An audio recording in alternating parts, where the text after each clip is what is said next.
Hey, good morning. Thank you for joining us. Can see some people are slowly filing in. I'm Chris and this is Nina. We'll introduce ourselves further in a second. We're just going to leave about 90 seconds for this list to fill up some more.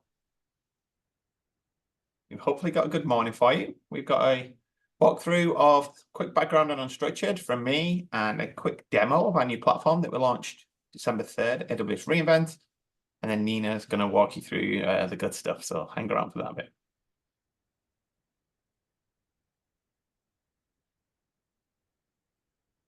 Thank you to the unstructured people who joined for support. We see you.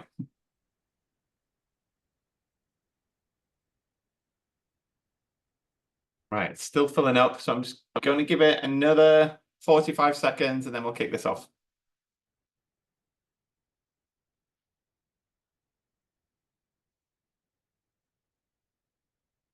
Nina, do you know how close we are to the registered list? It's still going up. Yeah, I'd give it another minute or so.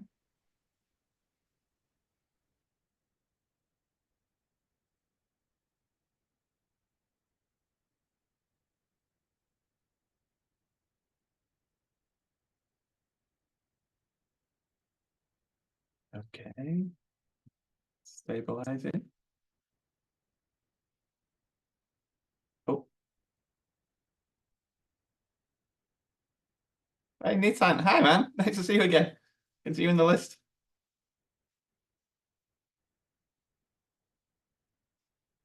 I just when I thought it'd stop going up, it's going up some more. Hang on. 30 seconds, then we're going to start, definitely.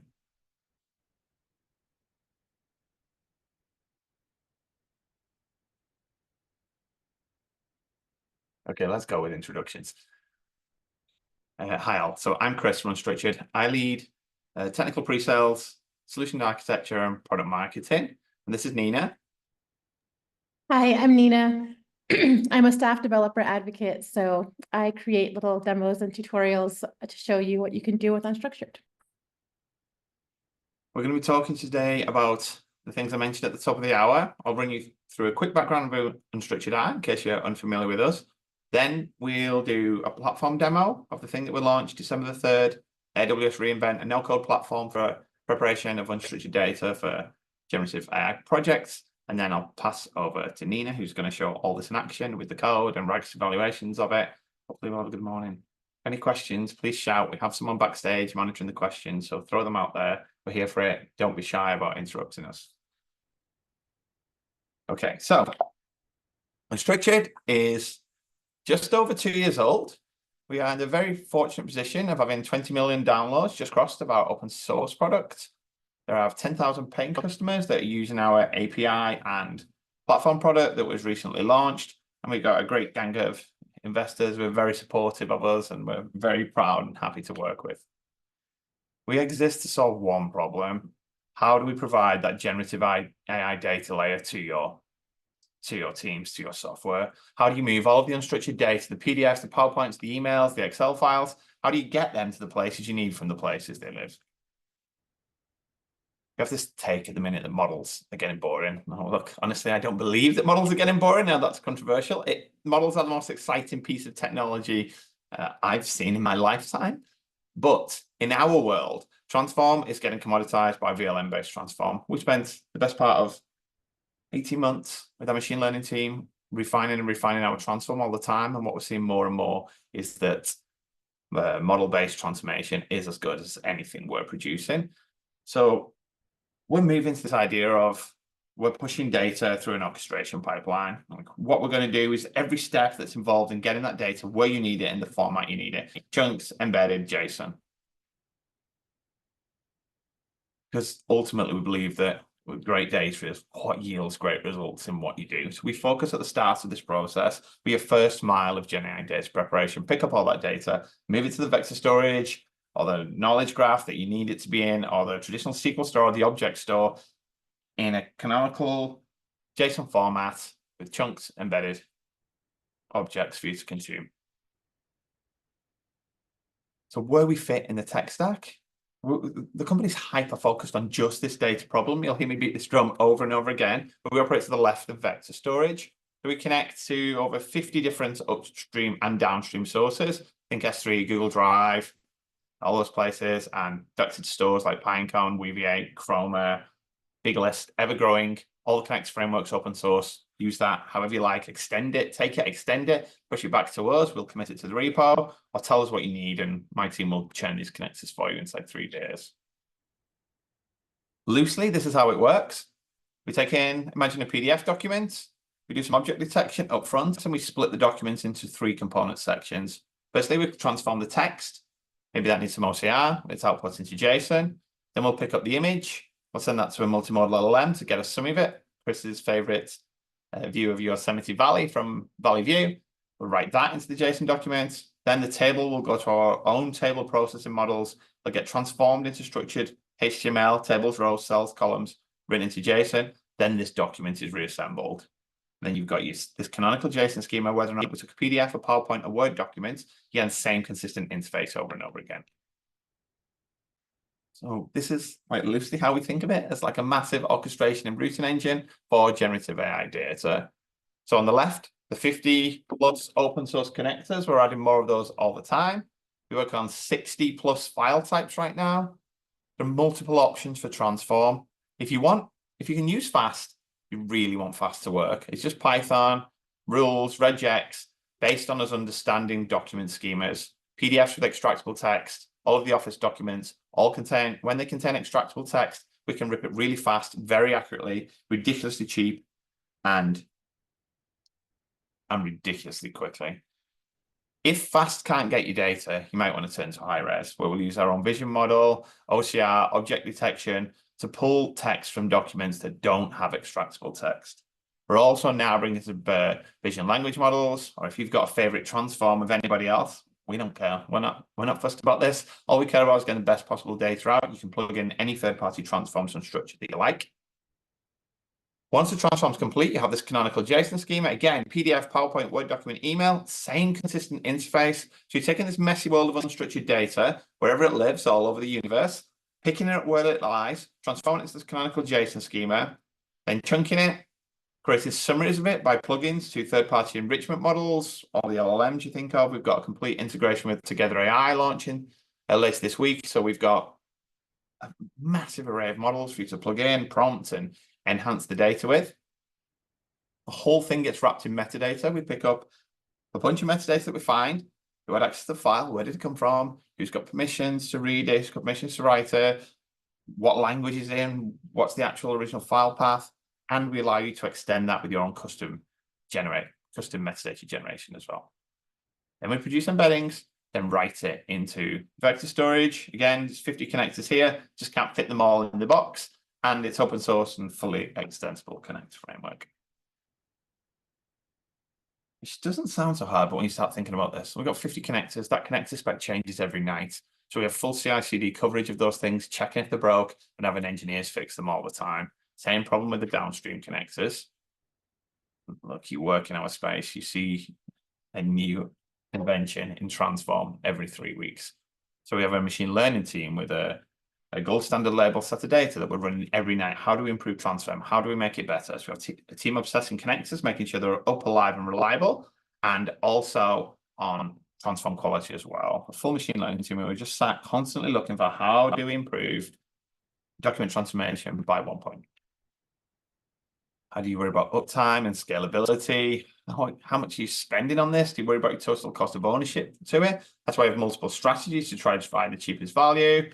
Are you indexing it the other side? Can you generate your own prompts? Can you manage your open AI, Anthropic quotas? You want one single bill? We've got something like 180 different integrations linked into this thing, all managed by us, all controlled by us, reading order, recommendation. So this is where we're going with the company. We call it orchestration. It's the idea, no longer are we just worrying about the transform of the document type. It's about moving your data from where it lies to where you need it to be in a format that's consumable by generative AI. Okay, I'm going to switch now and show you what this looks like in real life. Hopefully some of you have seen it before, but it is new. There's a live demo of it on our website. There's a lot in this platform. It's a big control plane, data plane architecture. It can be deployed to any region on Azure or AWS. It can be VPC hosted. It can be hosted on bare metal. It can run in CPU only mode if you want it to. But the actual interface and implementation of it, a pretty beautiful abstraction of the concepts. It's super simple. If you have a connector, you have a source connector and a destination connector. You bind the two connectors together with a workflow. So a source is bound to destination via a workflow. A running workflow is a job. And we have full history of what happened, deep login and auditability of every process it's been to. That's all backed by open telemetry. You can plug in your own login provider and get really detailed accounts of what's gone on. So setting it up is super simple. So I'm going to create a new connector. I'm going to choose a source. Maybe I'll say my data lives in S3. So Chris's S3 source data. The videos here and full contextual help. You to access this. That will guide you through exactly what you need to do in AWS if you're unfamiliar with it. I would just throw in my bucket URL, my AWS key, and my secret key. I hit continue. We'll write a 0-byte file to S3, make sure that we have a full connection. We can read and write to all the permissions. We'll get a thumbs up that connector is built. Then we'd create a destination connector.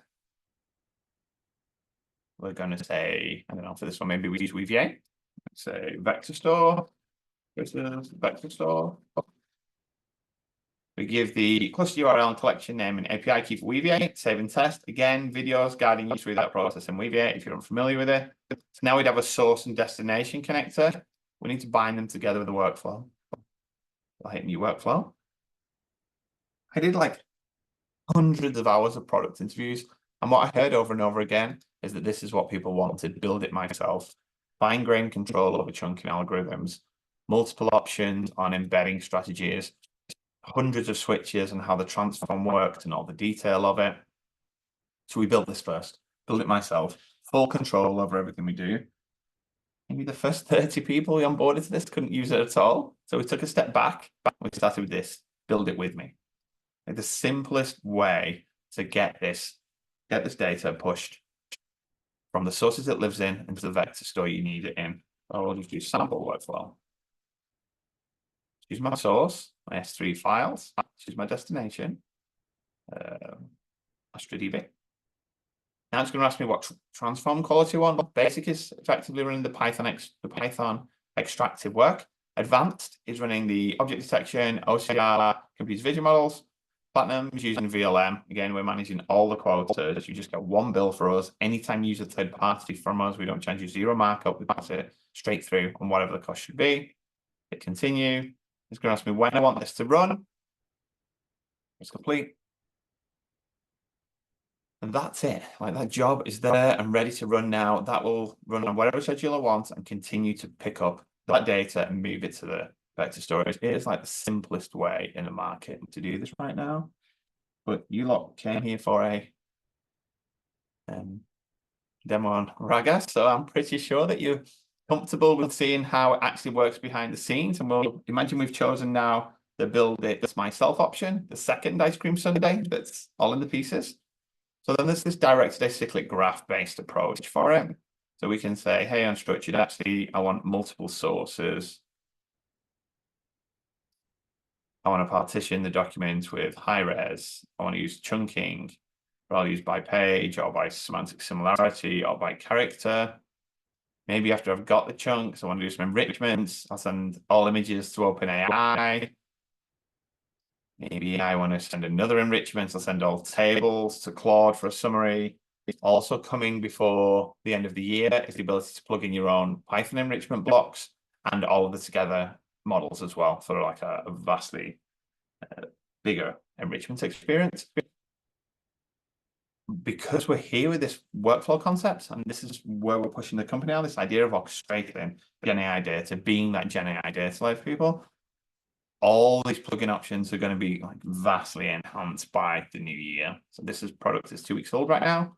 Really happy with where it is right now, but it's going to be a place where you can connect to every model, every embedding option, as many chunking strategies we can get in there, as many up and downstream connectors you can possibly get, and you can power your data layer with this. Quickly, I'll hit schedule. tell it when I want it to run, every 15 minutes, and now that workflow, I pick my sources, would be ready to run. We also offer the ability to output to multiple destinations. So maybe you want to go to S3 object store, but you also want to write all your data off to a Pinecone storage as well as vector storage. That's cool too. Just add these changes to it. And then I would just come into jobs, and then I'll see a big list of everything I've got going on, all the jobs I've got running. These are all my personal test ones that we've been running through. You get full breakdown of everything that's going on. And then last of all, we have this concept of recommender, where we'll take a look at your data source, we'll take a sample of it, and we'll recommend what chunking and what embedding strategy is most useful for you, what we think will provide the best accuracy in upstream retrieval based on sampling that data. Okay, that was a lot. 13 minutes talking at you. Hopefully Nina managed to grab all the questions. Nina, I'll switch over to question handling, and if you want to take her with the main body of this presentation. Thanks. Yeah, I got through a few of the questions, but we can switch over now. So I just shared a link for what I'll be walking through for my demo. So if anyone wants to follow along in the notebook, but just note that you won't be able to run all of the code because we start with the platform section that you would need to run before the code section.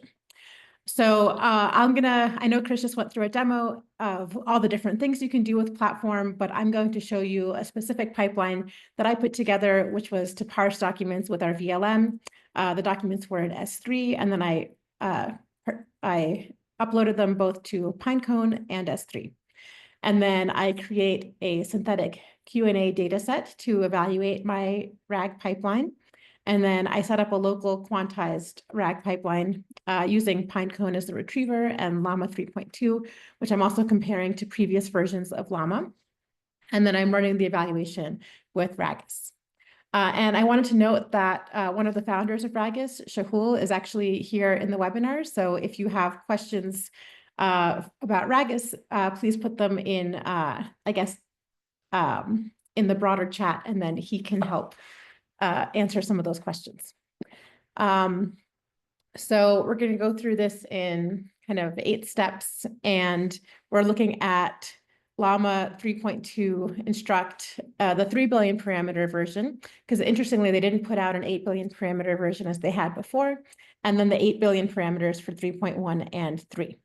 And for those of you that like to read the end of a book before starting, I'm going to just share a quick preview of the results. So we look at faithfulness, semantic similarity, factual correctness, context precision, context recall, and context entity recall. And actually between these 3 models, especially when I used a box and whisker plot, which shows the median, 25th and 75th percentile and outliers, I actually didn't observe a meaningful difference between any of these. So I'll talk about these results in more depth later. I had previously run this with just 1 file and seen a much bigger difference between the models.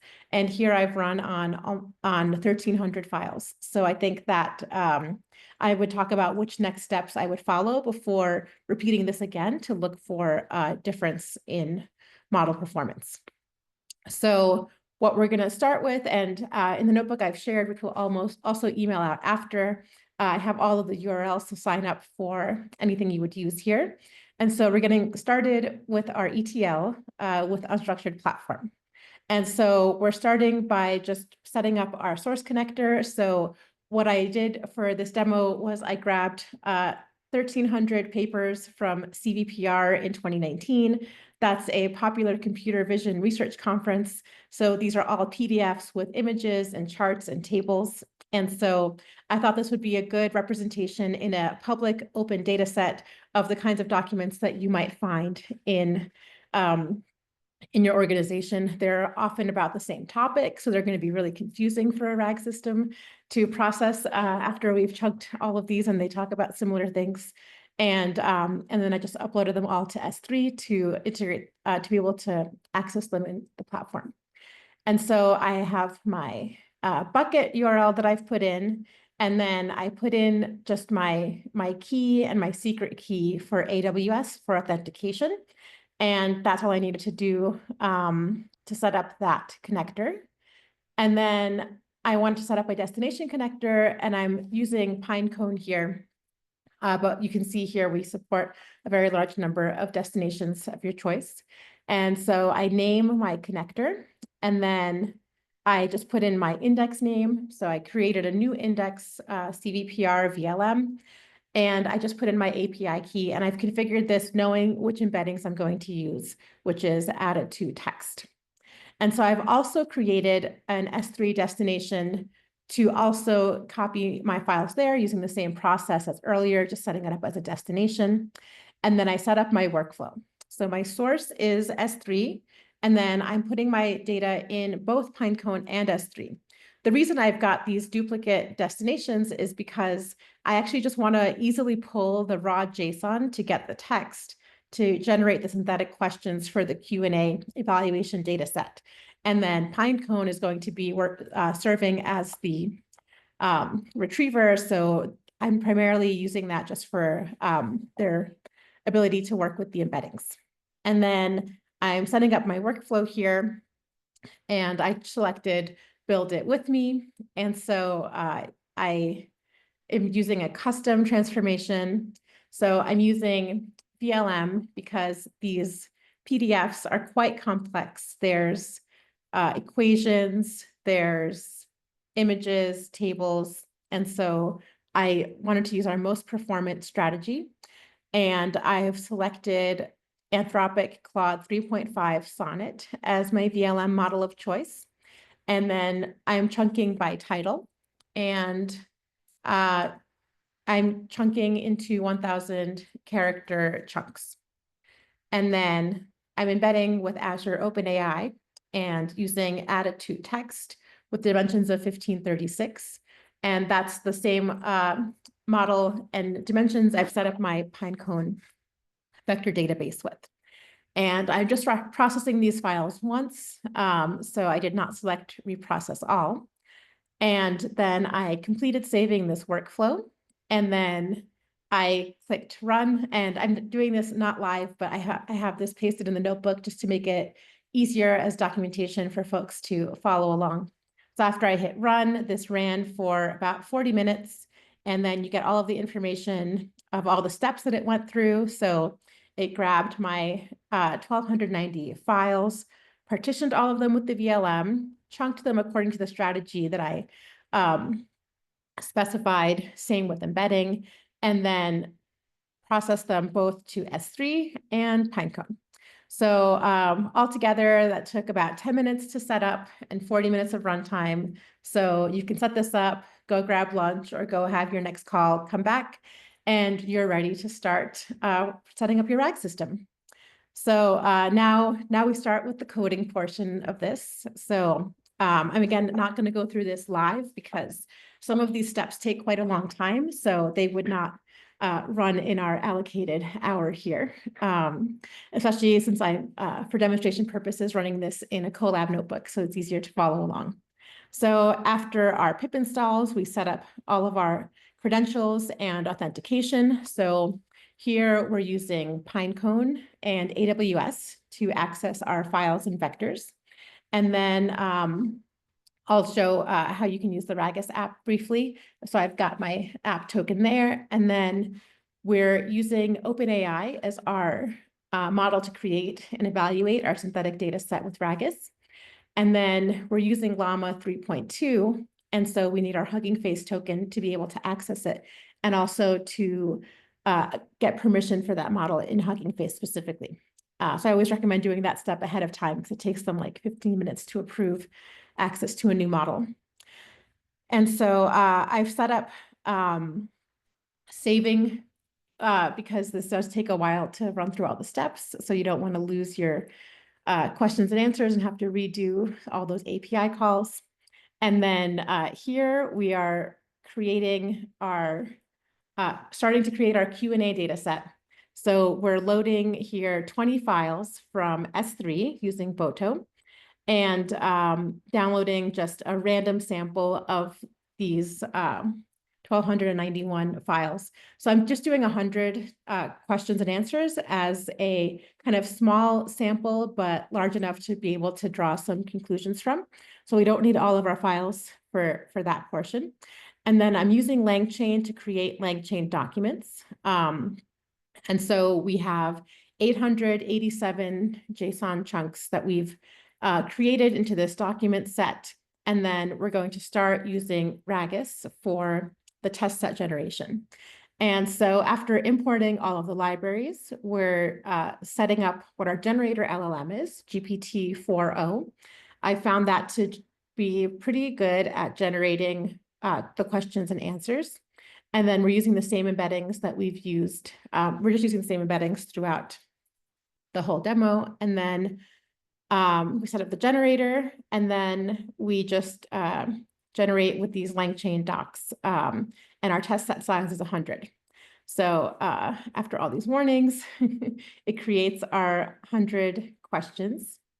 I created this notebook for the first time about 6 months ago, and I just update it and reuse it as new Llama models get released. I actually, back then, used to get some not a number responses or other stuff, which I actually don't need to filter anymore. But yeah, we could take a look at some of these questions and then the ground truth answer that GPT-4o came up with. Now, these are synthetic, so maybe it's not exactly a ground truth, but to me, actually not being familiar with all of the papers from CVPR 2019, but generally from just looking at the questions and answers, they seem fairly reasonable. So I would say really before putting something like this in production, you would really want to evaluate the question and answer data set by site manually, just to make sure that it lines up with the kinds of questions you might expect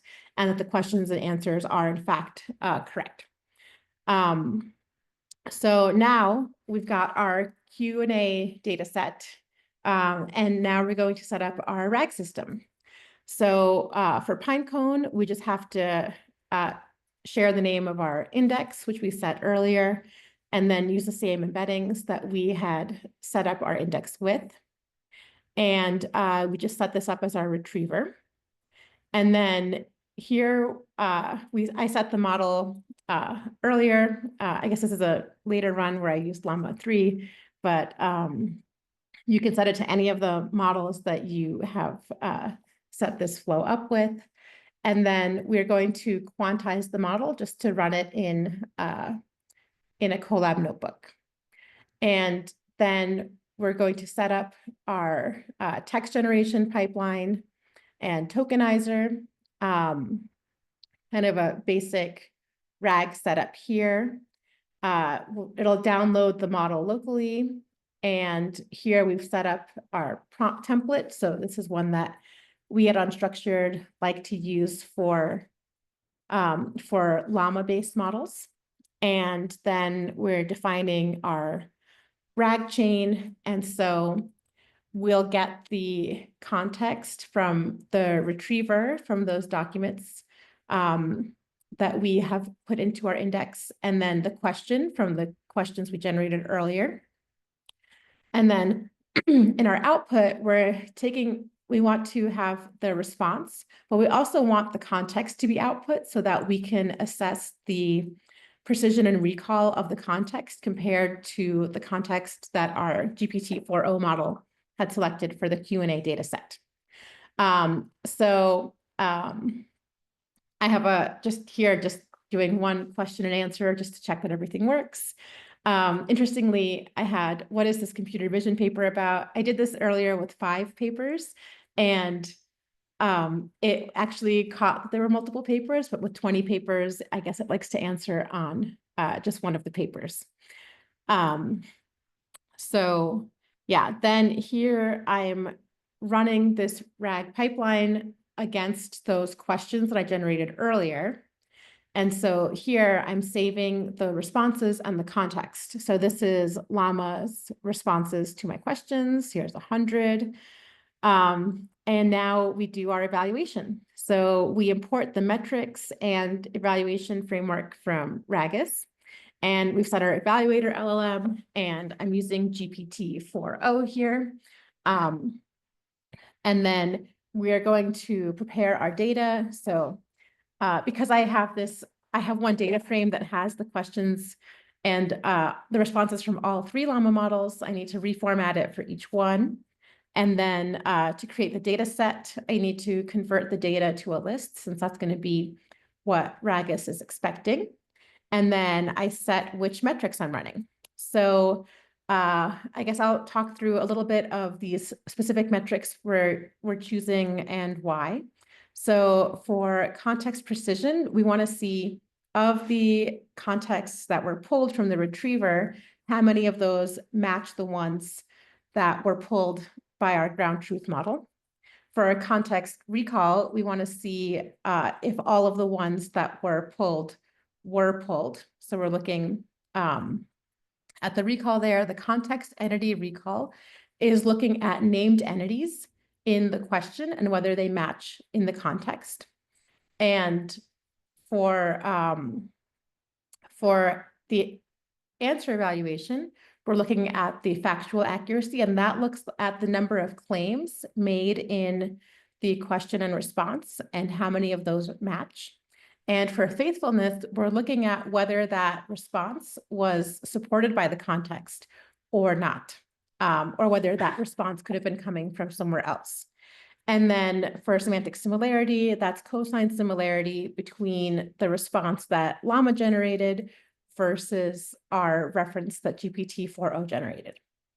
And so I ran through this a few times to get the responses from Llama 3, Llama 3.1, and Llama 3.2. And then also Ragas, they have an app that came out recently. And I think if I'm still logged in, which I may not be. Oh yeah, here it is. Okay, yeah. So this is pretty neat because it shows you all of your questions, the retrieved context, the model's response, the reference context, and the reference response, as well as all the scores. And then you're able to actually go through and manually evaluate whether you think those scores were correct. So then when you click on it, you can kind of look at the different steps that the LLM went through and maybe what its judgment was. And then you can annotate this, and then you would actually get much more accurate results in your evaluation if you did this additional step. And so, yeah, so now we're looking at our results from earlier. So I wanted to just briefly mention that I've run the same evaluation before. For example, when Llama 3.1 came out, and you can see here, there was a big difference in faithfulness, and there was a pretty significant difference in answer similarity and answer correctness. And this is an earlier quick demo I put together where I had one file that I was generating the question and answer data set from, and one file in the retriever. And so obviously for production scale, you're going to have a lot more files, and that makes the RAG setup much more confusing. So you'll see in just a standard bar plot and also in the box and whiskers plot that we're not seeing a significant difference between these models. And I think that's because RAG in production has this big challenge of just how many documents you might have in your total setup. And so actually what I would do as next steps here is I would try perhaps hybrid search, because there are a lot of names in these files because they are publications. And that might be a better fit to help retrieve the right context instead of semantic similarity.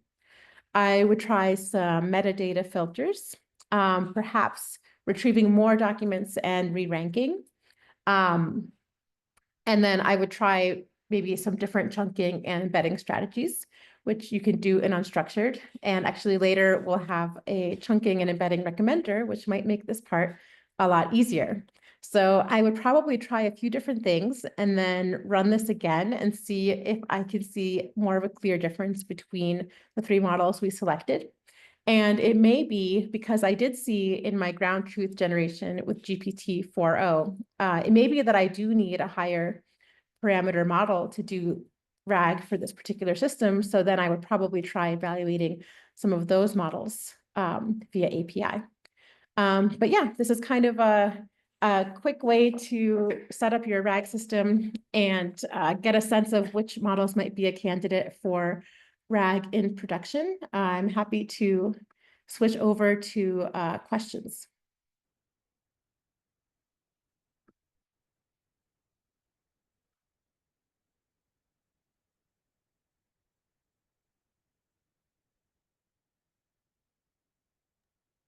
I think I'm on top of the questions that are in the chat, Nina. You might want to have a look at the ones that we got pre-sent. And if I've missed any ones in the chat, I apologize. Like, feel free to point them back out to us. Yeah, let me take a look at the chat.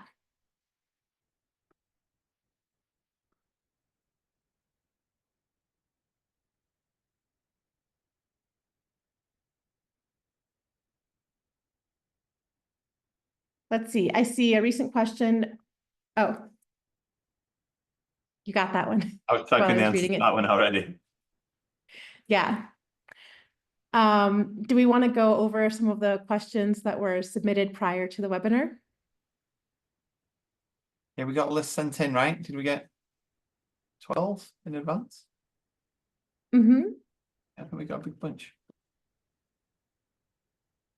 Oh, pricing. Hey, Johnny. So basically, think of it on a consumption basis per page. So if you sign up for the platform, you get 14 days free, 1,000 pages per day, free for 2 weeks. But talk to us. We can give you a bigger trial if you need that.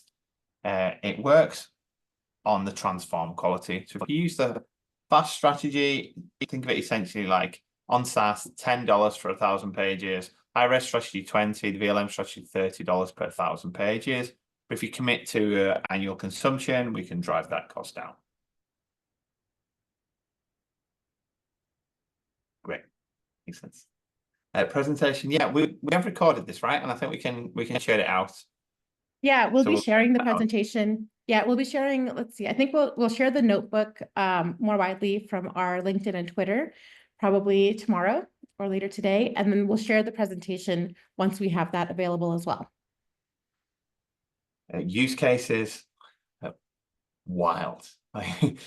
Yeah, so there's been 20 million downloads of our software. We know it's in play at 87 of the Fortune 100. I've seen personally everything from doctor's notes, insurance documents, finance, to one company ingesting a bunch of 30 years of ice cream recipe research and trying to generate new ice cream flavors and ice cream lollipops and things like that. It is all over the place. The hardest things for us has been trying to sit down and figure out where our ICP is, because it's just so horizontal and the range of things we see are wild.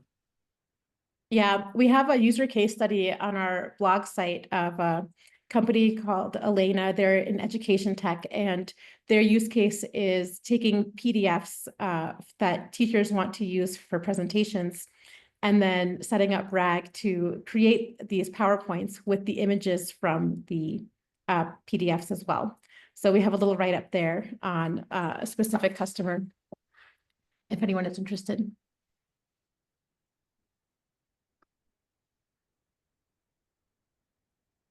Great. Here, I'll drop a link to our blog site since we have that example in there. Yeah, and there's an also, which I find super useful. If you go to docs, I'll send a link to this as well, docs.unstructured.io, and then example code. There's a bunch here, I'm pasting that in now. There is a bunch of links to various connectors, like using MongoDB, Hugging Face, LangChain, Llama 3, RAG quick stacks, PDF processing, synthetic test data generation, all sorts of things. We're constantly extending that notebooks. If there's anything in there that would be useful to you, give us a shout, and Nina and I can get that stuff scheduled. We can push the content that you're interested in to the example code, and we can publish blogs and do sessions like this on the stuff that's most appealing to you. Oh, I see a question that came in on the Q&A, which is different from the chat, from Ruchi Kak. Hi, do you also provide the service of setting up an agent AI model for the end-to-end extraction and publishing for RAG models? Yeah, so I think I answered that in line, hopefully, before. It Oh, was basically, it's like end-to-end data. Yeah, this is our first one, guys. We're not used to the Q&A section as well. Yeah, basically, so we do the end-to-end data transformation. That's the goal. Pick it up where it lies, put it through all the transformation you need. You get vectorized data at the other end. What we are building right now is this concept of an agentic transformation model. So once we've classified the objects, we've broken them into different elements, title, header, table, we can route it to the most cost-effective means of doing this.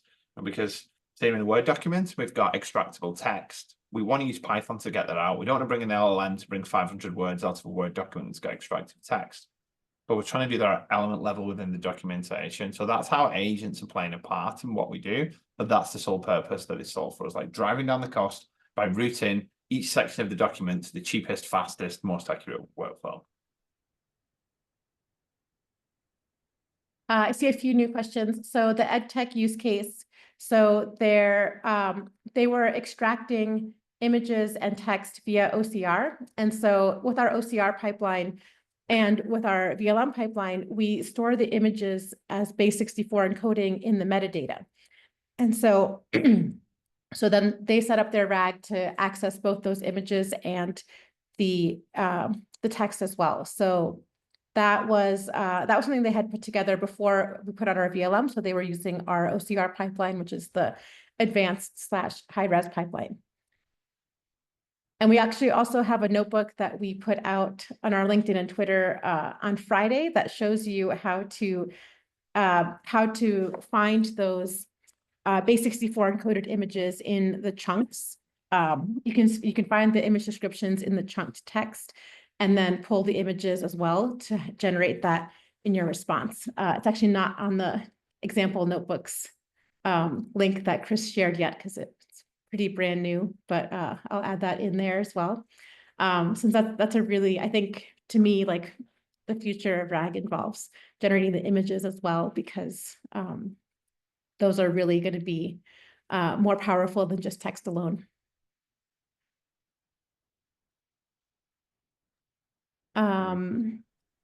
Ragas on cloud. I'm not sure if Shahul is still on the call and can answer that question. I think he's not. So I personally am not familiar with anyone installing it on cloud, but I'm just like one person that has used Ragas. For speech outputs, oh, that's a really fun question. So we did a hackathon with DataStax and others at the AGI house, the one in the Peninsula in the Bay Area, not the one in San Francisco. And there was a team there that was one of the two winners of the hackathon. The projects were so great that we couldn't pick one, but their project was taking textbooks, old textbooks, I think Cleopatra, a textbook about Cleopatra, and a textbook about Julius Caesar and Confucius. And they processed all of those. And they had this little chat bot that would talk in the style of that person. And it was just amazing. So we really found that our ability to process these like weird old textbooks really unlocked some really strong capabilities, and it works seamlessly with a speech agent. I'm not familiar with prompt foo, so I can't answer the question there, but yeah.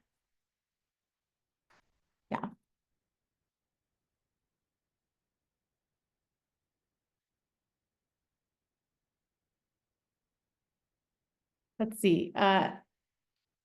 Chris, do you want to take the question on speech input? Yeah, so where we are now is, everything we're processing is text. So at the end of Q1 next year, it will process video and audio, but it'll all get transcribed into text and then pushed through there in real time.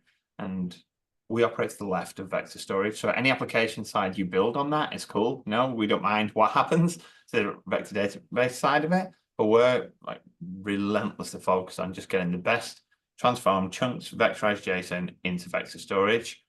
So we will have the ability over the API for the platform to send audio to us and to get it transformed synchronously and output the text back for you to process. But that's as far as we go in that plan so far.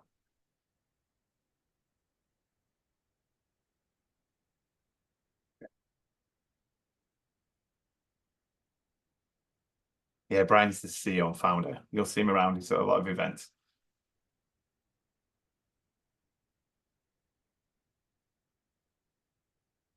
We can get you one of those, Daniel. That's fine. He's like a hat too.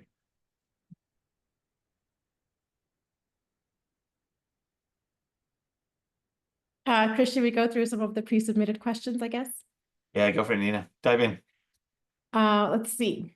Are Azure services supported to implement the same pipeline? So we can deploy on Azure or AWS.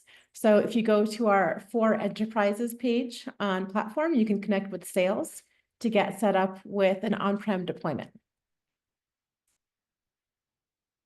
There's another question. Do you support different languages, for example, Spanish? Yes. So depending on which pipeline you use, you'll see different languages supported. So our OCR pipeline in high-res is based on Tesseract. So you can look at their documentation for supported languages. And then for the VLM pipelines, you can look at the documentation for those VLMs to find the supported languages as well. But I think it's about 50 plus. But to get the specific list of languages, I would suggest looking there.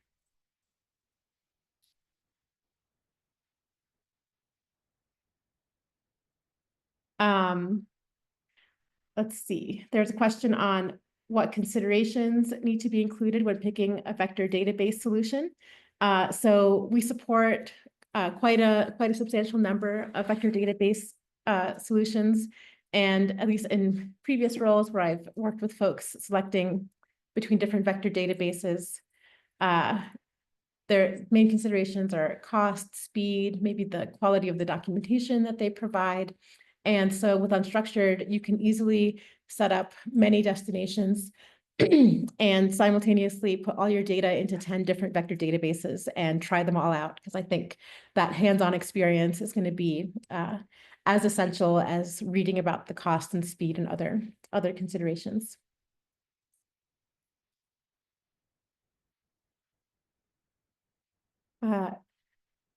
Chris, do you want to answer any of the questions?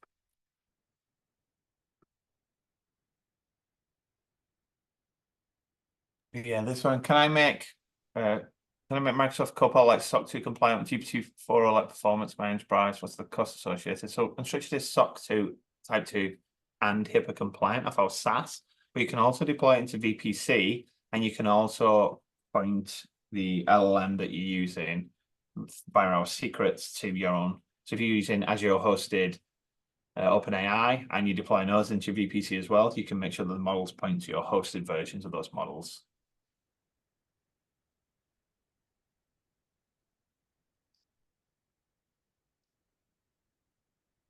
Anybody for anything else?